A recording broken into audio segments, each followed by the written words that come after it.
adalah gembalaku, takkan kekurangan aku. Ia membaringkan aku di padang berumput hijau. Saudara-saudara terkasih, selamat pagi. Salam jumpa lagi dalam Sabda Siap Saji Sabtu 30 Juli 2022, hari biasa pekan ke-17. Marilah kita berdoa dalam nama Bapa dan Putra dan Roh Kudus. Amin. Bapa yang penuh kasih, Engkau telah mengutus Santo Yohanes Pembaptis untuk mengoreksi dan mengkritisi hidup, meluruskan jalan Tuhan, mengisinya dengan penuh berkat, bahkan juga mengkritisi hal-hal yang kurang beres. Santo Yohanes telah menjadi orang kudus karena ia telah berani menegur raja yang berjalan secara menyimpang. Dengan satu konsekuensi, dia dipenggal kepalanya. Kami mohon agar kami boleh belajar dari Santo Yohanes Pembaptis yang lurus hatinya, mengikuti jalan-Mu, jalan kebenaran dan hidup. Demi Kristus Putramu dan pengantara kami, kini dan sepanjang masa. Amin. Tuhan bersamamu dan bersama rohmu. Inilah Injil Yesus Kristus menurut Matius. Dimuliakanlah Tuhan. Matius bab 14 ayat 1 sampai dengan 12. Sekali peristiwa sampailah berita tentang Yesus kepada Herodes raja wilayah. Maka ia berkata kepada pegawai-pegawainya, inilah Yohanes Pembaptis, ia sudah dibaptis dari antara orang mati, dan itulah sebabnya kuasa-kuasa itu bekerja di dalamnya. Sebab memang Herodes telah menyuruh menangkap Yohanes, membelenggu dan memenjarakannya berhubung dengan peristiwa Herodias, istri Filipus saudaranya. Sebab Yohanes pernah menegur Herodes, tidak halal engkau mengambil Herodias. Herodes ingin membunuhnya, tetapi ia takut kepada orang banyak yang memandang Yohanes sebagai nabi. Tetapi pada hari ulang tahun Herodes, menarilah putri Herodias di tengah-tengah mereka dan menyenangkan hati Herodes, sehingga Herodes bersumpah akan memberikan kepadanya apa saja yang dimintanya. Maka setelah dihasut oleh ibunya, putri itu berkata, berikanlah kepadaku di sini kepala Yohanes Pembaptis di sebuah talam. Lalu sedihlah hati raja, tetapi karena sumpahnya dan karena tamu-tamunya diperintahkannya juga untuk memberikannya. Disuruhnya orang memenggal kepala Yohanes di penjara dan membawanya di sebuah talam. Lalu diberikan kepada putri Herodias, dan putri Herodias membawanya kepada ibunya. Kemudian datanglah murid-murid Yohanes Pembaptis mengambil jenazah itu dan menguburkannya. Lalu pergilah mereka memberitahu Yesus. Demikianlah sabda Tuhan. Terpujilah Kristus. Saudaraku terkasih, apakah tidak sadis peristiwa Herodes yang memenggal kepala Yohanes? Apa sebenarnya kesalahannya? Kesalahan Yohanes menurut Herodes adalah berani menegur raja sang kuasa di bumi ini. Maka dengan berbagai macam cara dia penjarakan Yohanes. Dan juga dia penggal kepalanya. Seperti kita menangkap seekor ayam, menyembelihnya, kemudian menggorengnya, dan kita tanpa rasa bersalah. Ini situasi barbar. Kita di Indonesia masih sibuk dengan pembunuhan, yang disebut sebagai saling tembak.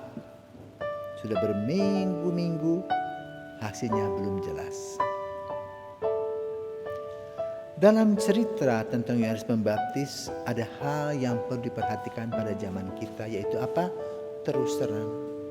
Tetapi memang haknya berbeda. Waktu itu belum ada hak asasi manusia.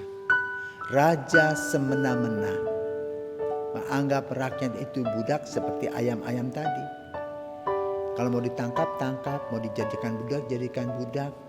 Mau dibuat apapun, pokoknya ikut saja. Itu hukum rimba. Tetapi pada zaman kita hal itu tentu harus dilewati. Jangan dilakukan. Kenapa? Kita sudah tahu konsep kehidupan manusia sebagai citra Allah. Sehingga kita duduk sama rendah, berdiri sama tinggi dengan sesama lainnya. Berbeda apa? Pangkat dan situasi serta kondisi.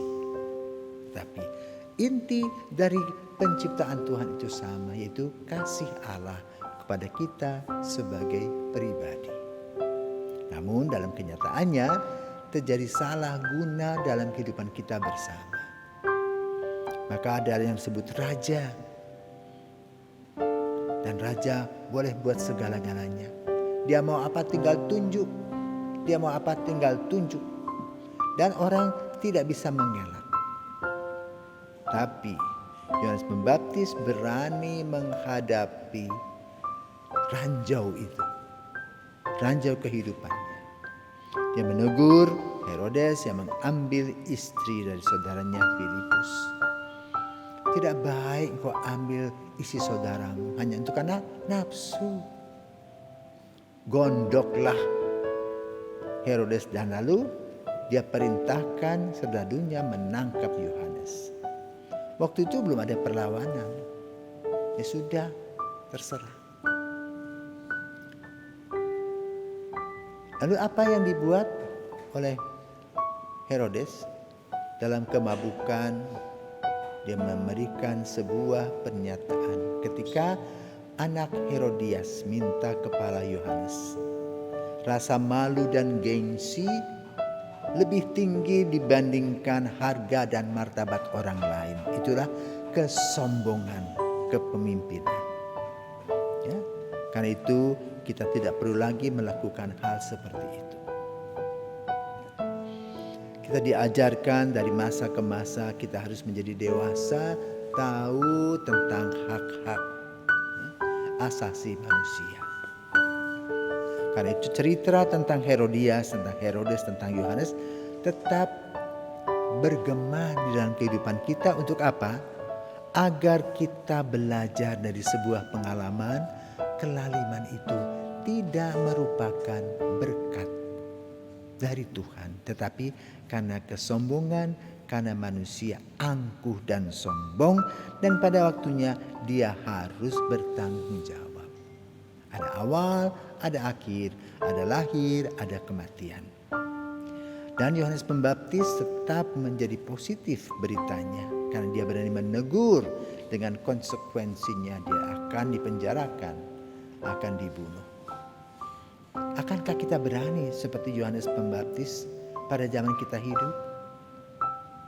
Ini pertanyaan yang perlu kita perhatikan. Dengan pertimbangan-pertimbangan yang bijaksana. Karena itu tata hukum saat ini terus diperbaharui. Dan orang memahami tentang hak dan kewajiban setiap orang itu sama. Semoga pengalaman dan pelajaran dari Yohanes Pembaptis di satu sisi kita boleh belajar untuk mengikuti apa yang dikatakan oleh Yesus, akulah jalan, kebenaran dan hidup. Dan di lain sisi kita harus hati-hati dengan diri kita sendiri, khususnya ketika kita diberikan kuasa. Agar kuasa tadi dilaksanakan dengan bijaksana. Bukan hanya untuk mengikuti nafsu-nafsu pribadi. Karena apa? Nafsu-nafsu itu akan dicium kebusukannya. Tapi kebaikan-kebaikan akan dicium aroma wanginya dalam hidup. Semoga Tuhan memberkati kita.